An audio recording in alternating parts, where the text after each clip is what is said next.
Okay start. எனது பெயர் விமலேஸ்வரி ஸ்ரீகாந்தரூபன். நான் முன்னாள் வடமாகாண பணிப்பாளராக தேசிய இளைஞர் சேவை மன்றத்திலே கடமையாற்றி இருந்தேன். இப்பொழுது நான் ஓய்வு பெற்று இருக்கின்றேன். நான் முக்கியமாக இந்த ஊடகத்திலே பல ஊடக சந்திப்புகளை நான் செய்திருக்கின்றேன். என்றாலும் இந்த ஊடக சந்திப்பு ஒரு தனிப்பட்ட எனது பிரச்சனை காரணமான ஊடக சந்திப்பாகவும் அது ஒரு முக்கியமான பிரச்சனையாகவும் இருக்கின்றபடியினால் இதற்கான பல முயற்சிகளை நான் மேற்கொண்டும் அது எந்த விதமான ஒரு பதிலையும் தராத பட்சத்தில் நான் இந்த ஊடக சந்திப்பின் மூலமாக எங்களுடைய நாட்டில் இருக்கின்ற இது தொடர்பான விடயத்தை கவனத்தில் எடுக்கின்ற அத்தனை பேருக்கும் இதை நான் கவனத்தில் கொண்டு வருவதற்காகவும் சர்வதேசத்தில் இருக்கின்றவர்களுக்கும் இந்த விடயத்தை கவனத்தில் கொண்டு வருவதற்காக இந்த ஊடக சந்திப்பை நான் செய்ய முன்வந்திருக்கின்றேன். முக்கியமாக இந்த ஊடக சந்திப்பு இவ்வளவு காலமும் எங்களுடைய நாட்டிலே பெயர் பெற்று தேசிய தலைவரால் நேசிக்கப்பட்ட செஞ்சோலை அமைப்பிலே வந்திருக்கின்ற கேபி என்று அழைக்கப்படுற குமரன் பத்மநாதனை பற்றியது தான் இந்த ஊடக சந்திப்பு. நான் இது தொடர்பாக பல வருடங்களாக முயற்சித்து பலரிடம் தெரிவித்தும் எனக்கு சரியான பதில் கிடைக்கவில்லை. ஆனால் மீள்குடியேற்றம் செய்யப்படுகின்ற பொழுது நான் அந்த இடத்திற்கு எனது காணிக்கு வந்த பொழுது எனது பக்கத்தில் காணியில் தான் செஞ்சோலை இருந்தது. எனது காணிக்கும் செஞ்சோலைக்கும் ஒரு வேலி இடையிலே இருந்தது. பாரிய வேலியாகவும் அது இருக்கவில்லை, சாதாரணமான ஒரு வேலியாக கட்டப்பட்டிருந்தது. அதாவது மரத்தடிகளால் கட்டப்பட்ட வேலி தான் அங்கு இருந்தது. அந்த இடத்துக்கு நான் வந்த பொழுது செஞ்சோலையில் பாரிய கட்டிடங்கள் இருந்தது. ஆனால் அந்த இடத்திலே அந்த கட்டிடங்களை அகற்றுவதற்காக அந்த கட்டிடங்கள் உள்ள பொருட்களை எடுத்துக்கொண்டு போவதற்காக பலர் அங்கு வந்திருந்தார்கள். அப்பொழுது நான் அங்கு சென்று இந்த கட்டிடங்களை யாருமே உடைக்கக்கூடாது, இங்கே உள்ள பொருட்களை யாரும் எடுக்கக்கூடாது, ஏனென்று சொன்னால் இது தாய் தகப்பன் இல்லாத பிள்ளைகளுக்கான ஒரு உறைவிடம். இந்த இடத்திலே அவர்கள் இந்த யுத்தத்துக்கு பிறகும் அப்படியானவர்கள் நிறைய பேர் வருவார்கள். எனவே இந்த கட்டிடமாக இருக்க வேண்டும் என்று கிட்டத்தட்ட 2 மாதங்கள் நான் காவலுக்கு ஆளை போட்டு நானும் இருந்து அந்த கட்டிடத்தை காப்பாற்றி இருக்கிறேன், என்னோடது காணிக்கு பக்கத்து காணியில். ஆனால் நான் ஒரு நாள் அங்கு சென்ற பொழுது சொன்னார்கள், உங்கள் கேபி வந்திருக்கிறார், குமரன் பத்மநாதன் வந்திருக்கின்றார் என்று. நான் நேரடியாக அவரிடம் போய் சந்தித்து இந்த கட்டிடம் மிக கஷ்டப்பட்டு அதாவது கட்டளை அதிகாரியிடம் தொடர்பு கொண்டு அவருடைய ஆர்டரில் தான் இங்கு பொருட்கள் என்றும் அதாவது கட்டிட உபகரணங்கள் ஒன்றும் கொண்டு செல்லப்படாது பாதுகாக்கப்பட்டதுனால இந்த கட்டிடம் இருக்கின்றது என்று சொல்லி இந்த கட்டிடத்தின் எல்லை 16 ஏக்கர், எனக்கு அறிந்த வரையில் அது 16 ஏக்கர் யோகர் சுவாமி நிலையம், சிவதொண்டர் நிலையமாக அது இப்போது செயற்பட்டு கொண்டிருந்தது. எனது காணி எல்லை இந்த இடத்திலிருந்து ஆரம்பிக்கின்றது. கூட்டி கொண்டு போய் எனது காணி எல்லையையும் அவருக்கு காட்டிவிட்டு நான் சென்றேன். எனக்கு இந்த தொழில் நிமித்தம் நான் பெங்களூருக்கு ஒரு கருத்தரங்குக்காக சென்று 21 நாள் அங்கு நின்று வந்த பொழுது அந்த நான் காட்டிய எல்லை மாற்றப்பட்டு எனது காணிக்குள்ளே எல்லை போடப்பட்டிருந்தது. நான் அவரிடம் சென்று, உங்களுக்கு நான் எல்லையை காட்டிவிட்டு சென்றேன், ஏன் நீங்கள் எனது காணிக்குள்ளே இந்த எல்லையை போட்டிருக்கிறீர்கள் என்று கேட்ட பொழுது அவர் சொன்ன பதில், நானும் அந்த நேரத்தில் இல்லை, இங்கு நின்றவர்கள் மாறி போட்டு விட்டார்கள் எல்லை என்று சொன்னார். அவர்களிடம் சொல்லி, நீங்கள் மறுபடியும் உங்களுடைய எல்லைக்கு வேலியை போட்டு விடுங்கள் என்று சொல்லிவிட்டு வந்துவிட்டேன். ஆனால் அதன் பிறகு ஒரு சில நாட்களுக்கு பிறகு நான் அங்கு சென்ற பொழுது அந்த எல்லை மாற்றப்படவில்லை. அந்த இடத்திலே நான் 16ஆம் ஆண்டு ஒரு இந்த இல்ல தொடர்பாக இந்த அத்துமீறின இல்ல தொடர்பாக நான் எல்லோருக்கும் அறிவித்தேன். ஜனாதிபதி ஊடாக ஜனாதிபதி தொடக்கம் பிரதேச செயலாளர்கள் எல்லாருக்கும் அந்த காணி ஆணையாளர் தொடக்கம் அத்தனை பேருக்கும் அறிவித்திருந்தோம். அவர்கள் உடனடியாக பிரதேச செயலாளர் அப்போது இருந்தவர் காலஞ்சென்ற நாகேஸ்வரன் அவர்கள் உடனடியாக இந்த இடத்திற்கு வந்து அந்த அத்துமீறிய எல்லையை பார்த்து, இது அத்துமீறி போடப்பட்ட எல்லை, ஏனென்றால் அதற்கான வரைபடம் இருக்கின்றது, அதற்கான தெரிவு இருக்கின்றது, எனவே இது அத்துமீறி போடப்பட்ட எல்லை என்று ஜனாதிபதி செயலகத்தால் காணிப்புணக்கு தொடர்பாக வந்த மொபைல் சர்வீஸுக்கு என்னை அழைத்திருந்தார்.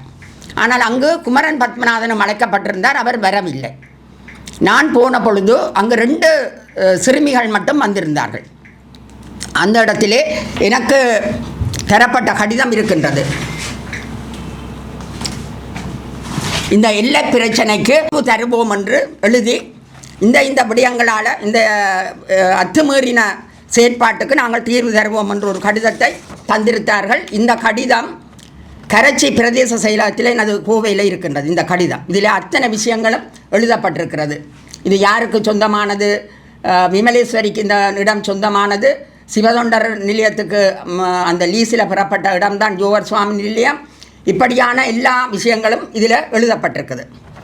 ஆனால் அதன் பிற்பாடு அந்த நடவடிக்கையை நான் செய்ததால் அந்த காலேக்கர், அதாவது எனது இடம் எல்லா இடங்களும் அளக்கப்பட்டு இறுதியில் எனது இடம் அளக்கப்பட்டபடியினால் முகப்பு பக்கம் மிக ஒடுக்கமானது. இலங்கை படத்தை போல இருக்கும். அது இலங்கை படத்தில் முகப்பு யாழ்ப்பாண குடாநாடு எப்படி இருக்கின்றதோ அப்படி மிக ஒடுக்கமாகவும் பின்பக்கம் பிறந்ததாகவும் இருந்தது. ஆனால் அவர்கள் சொன்ன விஷயம் இனி காணிக்கு போகலாது. ஏனென்றால் இங்கால 16 ஏக்கர் அளந்தாச்சு, மற்றவர்களுக்கு இடமெல்லாம் அளந்து கொடுக்கப்பட்டாச்சு என்றபடியினால் மிகுதியை அப்படியே நாங்கள் அளக்கிறோம், முன்னுக்கு ஒடுக்கமாகத்தான் வருகின்றது என்று. ஒரு வழிப்பாதையில் தான் அது இருக்கிறது, வேறு எங்கேயும் அசைய முடியாது. அதாவது ஒரு வீட்டின் நீளம் கூட அதிகமாக இருக்கும், அதை விட மிக குறுகிய இடம். அதில் இவர் அந்த முன்பகுதியை வைத்து ஒரு 1/4 ஏக்கர் காணியை அப்படியே பிடித்திருந்தார். அவர் கடைசி வரையும் இல்லையே மாற்றி போடவில்லை.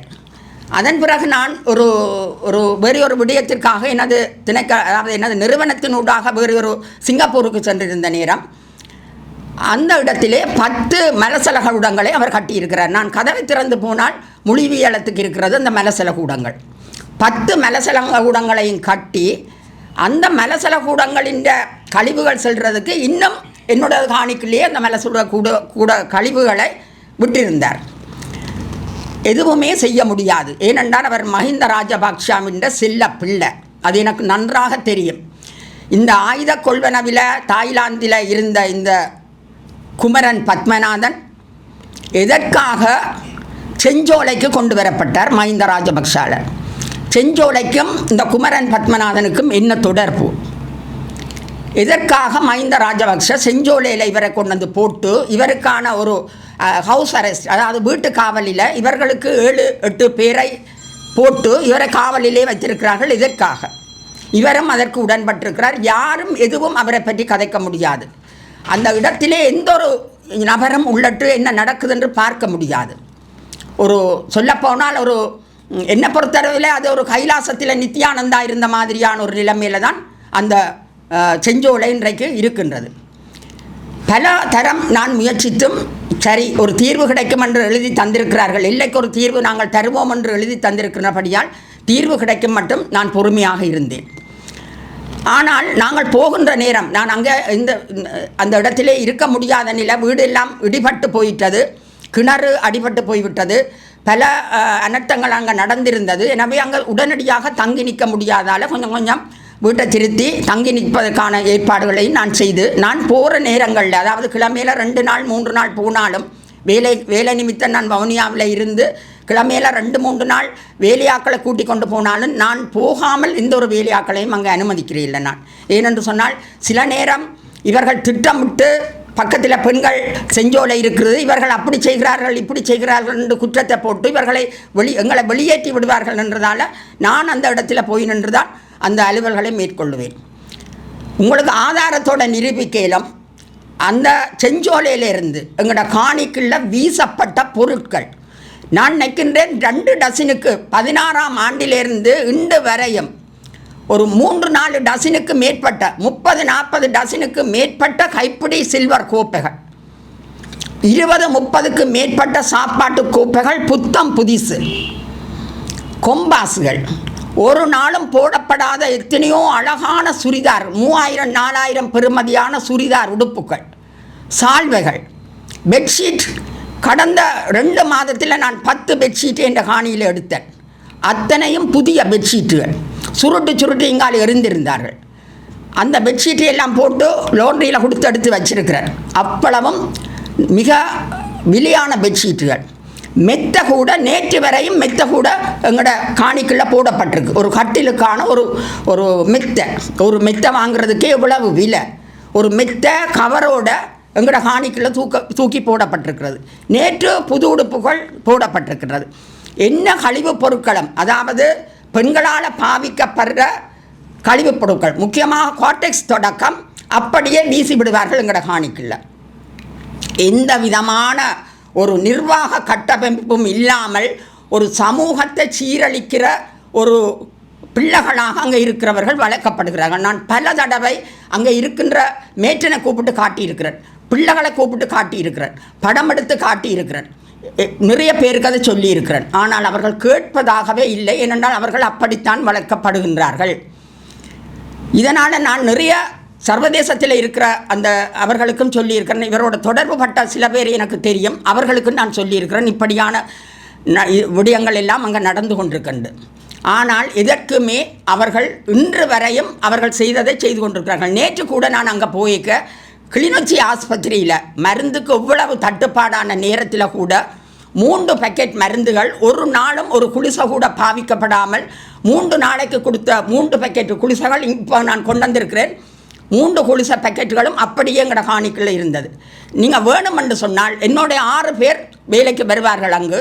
அவர்களிடம் நீங்கள் கேட்டு பார்த்தால் இன்னும் நிறைய விவரங்களை அவர்கள் சொல்லுவார்கள். இங்கே இருக்கின்றது, அங்கே இருக்கின்றது, இது போடப்பட்டிருக்கின்றது, இது போடப்பட்டிருக்கின்றது என்று சொல்லுவார்கள். கழிவு அகற்றல் தொடக்கம் புது பொருட்கள் வரையில். ஏனென்றால் அவர்களுக்கு காசின் பெருமதி தெரியாது, இது இந்த காசு எங்கேருந்து வருதுன்னு தெரியாது, எப்படி இந்த காசு எங்களுக்கு கிடைக்குதுன்னு தெரியாது. அது உண்மையிலே அங்கே எத்தனை பேர் இருக்கின்றார்கள் என்று கூட அங்கே இருக்கிறவர்களுக்கு தெரியாது.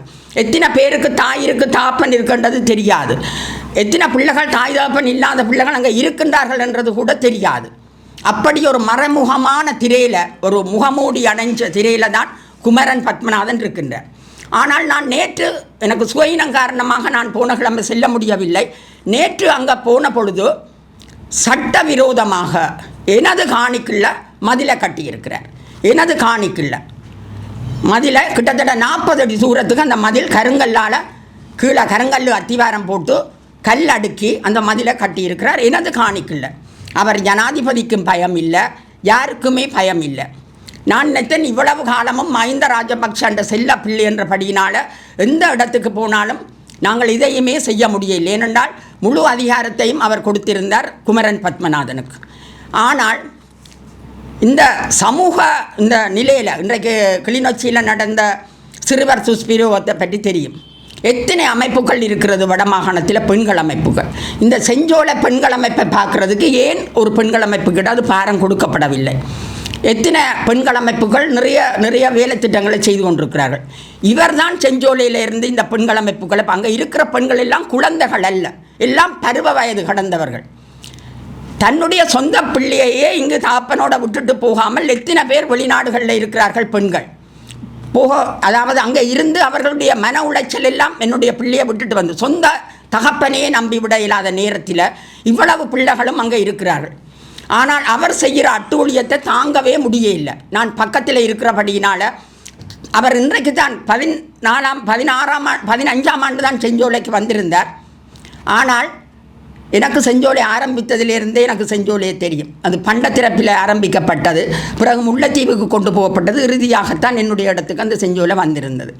எனவே எனக்கு செஞ்சோலையில் இருந்த அத்தனை பேரையும் நன்றாக தெரியும். அப்போது இருந்தவர்கள் உண்மையான தாய் தந்தை இழந்தவர்கள், சிறு பிள்ளைகள், குழந்தைகள், அப்படித்தான் அங்கே இருந்தார்கள். ஒரு குறிப்பிட்டவர்கள் தான் வயதானவர்கள். ஆனால் இப்போது இருக்கிறவர்கள் எல்லோருமே வயதானவர்கள். குழந்தை பிள்ளைகள் மிக மிக குறைவு, 1-2 கூட இல்லை என்று தான் நான் சொல்லுவேன். ஆனால் இந்த நிலையில் சட்டவிரோதமாக கட்டப்பட்ட அந்த மதில் உடனடியாக அதில் அகற்றப்பட வேண்டும் என்ற காணிக்குள்ள ஜனாதிபதி செயலகத்தால் தந்த தீர்ப்பையும் மீறி சட்டவிரோதமாக மதில் கட்டப்பட்டிருக்கு. நான் நினைக்கின்றேன் இவர் இந்த துணிவோடு இந்த மதிலை கட்டினதால் ஜனாதிபதியோடு இவருக்கு மறுபடியும் ஏதாவது தொடர்பு எடுக்கப்பட்டதா? எங்களுடைய இன்றைய ஜனாதிபதி அன்றகுமாராவோட இவர் மறுபடியும் தொடர்படுத்தாரா? ஏன் இவ்வளவு காலமும் இவர் தொடர்பான விடயங்கள் வெளியில் கொண்டு வரப்படவில்லை? இந்த கேள்விகளுக்கு நிச்சயமாக பதில் தெரிய வேண்டும். நான் ஒரு முறையாவது எங்களுடைய பிரதமரையோ அல்லது எங்களுடைய ஜனாதிபதியோ தொடர்பு கொண்டோ இதற்கு ஆழமான கருத்துக்களை, நிறைய விஷயங்கள் உள்ளுக்கு இருக்குது, நான் பக்கத்தில் இருந்தால் எனக்கு நிறைய விஷயங்கள் தெரியும். எனவே இந்த ஆழமான பதிவுகளையும் அர்த்தமான பதிவுகளையும் அவர்களிடம் நான் சமர்ப்பிக்க இருக்கின்றேன். அதன் பிறகு அவ்வளவு விஷயத்தையும் நான் ஊடக மையத்தில் வெளிப்படுத்துவேன். அவர்கள் அதனை பரிசீலித்து அது சரியா பிழையா, எங்கே சரி இருக்கின்றது எங்கே பிழை இருக்கின்றது என்று தீர்மானித்த பிறகு நான் ஊடக மையத்தில் வந்து எதற்காக மஹிந்த ராஜபக்ச செஞ்சோலையை குமரன் பத்மநாதன்கிட்ட கொடுத்தார் என்ற விவரத்தையும், என்ன அந்த செஞ்சோலை மூலம் அங்கே என்ன நடந்தது என்ற விஷயத்தை நான் நிச்சயமாக வெளிப்படுத்துவேன் என்றால், இது சமூக நலனுக்காக எங்களுடைய இனத்தின் பிள்ளைகள் அங்கே வாழ்கிறார்கள், என்னால் விரும்பி நேசிக்கப்பட்ட ஒரு செஞ்சோலை, பாதுகாத்து கொடுத்த செஞ்சோலை என்ற மட்டத்தில் நான் அந்த செஞ்சோலையை எந்த காலத்திலும் நான் ஒரு கடவுளின் இடமாகத்தான் நினைக்கின்றேன். முக்கியமாக ஏன் நான் இந்த ஊடகத்துக்கு வந்தேன் என்று சொன்னால், அந்த காலத்தில் வரலாற்றில் எங்களுடைய பசு தன் குழந்தையை இழந்து போட்டு போய் அரண்மனையில் இருந்த ஆராய்ச்சி மணியைத்தான் அடித்தது. ஏன் அடித்தது என்று சொன்னால் அரசன் கேட்பான் என்று. அதன் பிறகுதான் அரசனுக்கு தெரிந்தது பசுவின் கன்று தன்னுடைய மகனால் தேர்ச்சியில் ஏறி கொல்லப்பட்டதென்று. அதற்கான நீதி பசுவுக்கு கிடைத்தது. அது மாதிரி கண்ணகி கோவலன் செத்தபோது பாண்டிய மன்னன் கொலை செய்ய இல்லை. ஆனால் சிலம்போட போய் பாண்டிய மன்னன்கிட்ட போனது தன் கணவன் கல்வன் இல்லை என்று நிரூபிக்க. அங்கேயும் நீதி கிடைச்சது. அதால் தான் நான் இதை இன்றைய ஜனாதிபதிக்கு இதை முன்வைக்கிறேன். இதுக்கான ஒரு சரியான விசாரணையை நீங்கள் மேற்கொள்ளணும். பிரதமர் பெண்ணாக இருக்கின்றபடியால் இந்த பெண் குழந்தைகள் தொடர்பாக கவனம் எடுக்க வேண்டும். இங்கு என்ன நடக்கின்றது, என்ன விடயங்கள் கைக்கொள்ளப்படுகின்றது என்ற அத்தனை விடயங்களும் எங்களோட பிரதமருக்கு தெரிய வேணும். இந்த நாட்டில் ஒரு நல்ல சமுதாயம் வளர வேண்டும், சீரான சமுதாயம் வளர வேணும், நிர்வாக சீர்கேடான சமுதாயம் பெறக்கூடாது, பொருளாதார துஷ்பிரயோகம் நடக்கக்கூடாது. அதாவது இந்த மாதிரியான ஒரு பிரச்சனைகள் உள்ள சமுதாயத்தை, இளம் சமுதாயத்தை நாங்கள் வளர்த்து விடக்கூடாது. தன்னுடைய சுய லாபத்துக்காக எல்லோரையும் விலைக்கு வாங்கி தான் சரி ஒரு முகமூடி அணிந்து இன்று அவர் வலம் வந்து கொண்டிருக்கின்றார். இன்று எங்களுடைய இனத்துக்கு அவர் துரோகியாக, நாங்கள் எதிரியை நம்பினாலும் துரோகியை ஒரு நாளும் மன்னிக்க போகிறதில்லை. இன்று அவர் எங்களுக்கு ஒரு துரோகி. அந்த துரோகத்தனத்தால் இன்றைக்கு எத்தனையோ உயிர்கள் பறிபோயிருக்குது. இந்த துரோக செயலால் நாங்கள் இன்றைக்கு எங்களுடைய இனத்தை இழந்து நிற்கின்றோம் என்றபடியினால் உடனடியாக இந்த சட்டவிரோத கட்டிடம், அதாவது மதில் உடனடியாக அகற்றப்பட வேணும். அவர் 40 அடிக்கு கிட்ட அதை கட்டிவிட்டார், மீதி கட்ட இருக்கின்றார். எனவே உடனடியாக அந்த சட்டவிரோதமான மதில் அமைப்பு எனது காணிக்குள் தையிட்டு விகாரைக்கு 3 வருஷமாக போராடுகிறார்கள். உங்களுடைய நிலம் உங்களுக்கு தான் என்று ஜனாதிபதி சொல்கிறார், பிரதமரும் அதைத்தான் சொல்கிறார், உங்களோட நிலம் உங்களுக்கு எப்பவும். ஆனால் எங்களோட நிலத்திலேயே நாங்கள் வாழ உரிமை இல்லாமல் ஜனாதிபதிகள் என்ற செல்வாக்கில் இவர் வலம் வந்து கொண்டிருக்கின்றார். மஹிந்த ராஜபக்சவை காப்பாற்றுவதற்காக ரணில் முயன்ற போது ரணில் என்ற ஜனாதிபதி ஆட்சியிலும் இவர் செல்வாக்காகத்தான் இருந்தார். மக்களால் எதுவுமே செய்ய முடியாது. ஆனால் இந்த விஷயத்தில் கட்டாயம் ஜனாதிபதி கவனம் எடுக்கணும். ஏனென்று நான் சொல்கிறேன் என்று சொன்னால், கடந்த வாரம் நான் ஒரு இடத்துக்கு பிரயாணம் செய்திருந்த பொழுது அந்த வாகன ஓட்டுநர் தமிழராக இருந்தார். அந்த வாகனத்தில் நான் பிரயாணம் செய்து கொண்டிருந்த பொழுது 2 பெரும்பான்மை இனத்தவர்கள், ஒரு சிங்கள இளைஞரும் இன்னொரு முதியவரும் அங்கே இருந்தார்கள் அந்த வாகனத்தில். நாங்கள் கிட்டத்தட்ட ஒரு 150 மைல் பிரயாணம் செய்து கொண்டிருந்த பொழுது அவர் முதல் தரம் இங்கே வடக்கு நோக்கி வந்து கொண்டிருந்த பொழுது அந்த சிங்கள இளைஞர் சொன்னது, ஒவ்வொரு விஷயத்தையும் நான் கேட்கின்ற பொழுது நீங்கள் சொல்கின்ற பதிலை கேட்கல எனக்கு உண்மையாக பெருமையாக இருக்கிறது, இப்படி ஒரு தலைவனை நீங்கள் பெற்றிருக்கிறீர்கள் என்று. இருந்தால் தலைவன், இல்லாவிட்டால் இறைவன் என்று சொல்கிற அளவுக்கு இந்த 30 வருஷம் கடந்து, இன்று யுத்தம் முடிஞ்சு 15 வருஷம் கடந்தும் அந்த தலைவனை நீங்கள் நினைக்கிறீங்கள், அந்த ஆட்சியை நீ கிடைக்காதோண்டு நினைக்கிறீங்கள். அப்படி ஒரு நல்ல தலைவனை நீங்கள் பெற்றிருக்கிறது, நீங்கள் பெருமைப்பட வேண்டும் என்று அந்த இளைஞன் சொன்னான். சிங்களத்தில் அவர் சொல்கிறார். அதற்கு பிறகு சொல்கிறார், எங்கட இனத்தில் எத்தனை ஜனாதிபதிகள் வந்து போனார்கள், ஆனால் ஒரு ஜனாதிபதியும் எங்கட மக்கள் 5% கணக்கெடுக்கிறே இல்லை. ஆனால் உங்களை நினச்சி நான் பெருமைப்படுறேன் என்று சொன்னார். எந்த ஒரு ஜனாதிபதியையும் எங்கட மக்கள் கணக்கிலேயே பெரிய அளவாக எடுக்கவில்லை. இப்போது ஒரு ஜனாதிபதி வந்திருக்கிறார், அவருடைய மீதி காலத்தை நாங்கள் பார்க்க வேண்டும் என்று சொன்னார். உண்மையில் நாங்கள் ஒரு நல்ல ஒரு புனிதமான ஒரு இடத்துல தான் இருந்திருக்கின்றோம். ஆனால் இந்த மாதிரியான அத்துமீறல்கள், ஆக்கிரமிப்புகள், அதாவது சர்வதேச நடைமுறைகளுக்கு புறம்பான செயற்பாடுகளை உடனடியாக நிறுத்த வேணும். எனக்கு ஒரு சந்தர்ப்பத்தை ஜனாதிபதி அவர்கள் தர வேணும், அல்லாவிட பிரதமராவது தர வேணும். ஏனென்றால் நிறைய விடயங்கள் இது தொடர்பாக நான் சொல்ல இருக்குது. நானும் பக்கத்தில் இருந்த எனக்கு நிறைய விடயங்கள் தெரியும். செஞ்சோலை தொடர்பான அனைத்து விடயங்களும் என்னுடைய கண் பார்வையில் நடைபெற்ற விடயங்கள். இவர் வந்த பிறகு கூட குறிப்பிட்ட காலம் நான் போயிருந்தேன். ஏனென்று சொன்னால் ஒரு முறை அந்த பிள்ளைகளின் அழுகுரல் கேட்டது. பெண் பிள்ளைகள் கத்தி கத்தி அழுதார்கள். நான் அந்த வீட்டில் நிற்கிறேன், என்னுடைய வீட்டில் நிற்க அழுகிறார்கள். நான் உடனே போய் ஏன் இவர்கள் அழுகிறார்கள் என்று கேட்ட பொழுது அந்த மேட்டன் சொன்னால் சரஸ்வதி பூசைக்கு செந்திரேசாவுக்கு பாவாடை சட்டை அணிந்து வர சொல்லி ஒரு தேங்காயும் கொண்டு வர சொல்லி இருக்கிறார்கள். அதால் பாவாடை சட்டை இவர்களுக்கு இல்லை, அதாலே அழுகிறார்கள் என்று. கிட்டத்தட்ட ஒரு 12-15 பேர் அழுகிறார்கள். அப்போ எத்தனை பேருக்குன்னு கேட்க இவ்வளோ பேருக்கும் பாவாடை சட்டை போட்டு விட வேணும், பாவாடை இல்லை. நான் கேட்டேன் உங்களோட அவர் நிற்கிறார் தானே தலைவர், அவர்கிட்ட கேட்டு வேண்டுங்கள் என்று. இல்லை அவர் அப்படி ஒன்றும் செய்யலாதுன்ற மாதிரியான ஒரு கருத்தை அவர் சொன்னார் எனக்கு. நான் உடனே போய் அந்த அவ்வளவு பேருக்கும் பாவாடை சட்டை தைக்கிறதுக்காக 12 சாரிகளை எடுத்து வந்து விலை கூடின சாரிகளை எடுத்து வந்து கொடுத்தேன். அந்த பிள்ளை சொல்லிச்சுது, இதில் 2 மிக அழகான சாரிகள் இருக்கின்றபடியால் 2 டான்ஸ் பிள்ளைகள் இருக்கிறபடியால் நான் அவர்களுக்கு கொஸ்டியூமை தைச்சு கொண்டு 10 பிள்ளைகளுக்கும் பாவாடை சட்டையை நான் தைச்சு கொடுக்குறேன் என்று. எவ்வளவு கூலி என்று கேட்டு அந்த கூலி காசையும் நானே தருகிறேன் என்று சொல்லிவிட்டு வந்தேன். அப்படி நாங்கள் அணுவாக வளர்த்த அந்த செஞ்சோலை இன்றைக்கு அது எவ்வளவு சீரழிவை நோக்கி போய்கொண்டிருக்கின்றது என்றது சர்வதேசத்துக்கு தெரியணும். அங்கே இருக்கின்றவர்களும் குமரன் பத்மநாதனுக்கு செஞ்சோலையில் அவர் தேசியவாதி, தேசியத்தை நேசித்தவர் என்றெல்லாம் நினைத்து அவர்களும் அவருக்கு அள்ளித்தான் கொடுத்து கொண்டிருக்கின்றார்கள். எனவே இந்த விடயத்திலே செஞ்சோலை இருக்க வேண்டும். ஏனென்றால் அது தலைவரால் நேசிக்கப்பட்ட ஒரு இடம். ஆனால் இந்த சீர்கேடுகள் அங்கே இருக்கக்கூடாது. எனவே உடனடியாக இந்த ஊடக சந்திப்பின் மூலம் நான் இந்த விஷயத்தை தெரிவிக்க வந்திருக்கின்றேன். உடனடியாக இந்த மதிலை அகற்றப்படாவிட்டால் நான் இந்த உயிரை கொடுத்தென்றாலும் அந்த மதிலை நான் அகற்றியே தீர்வேன். அதுதான் உறுதி.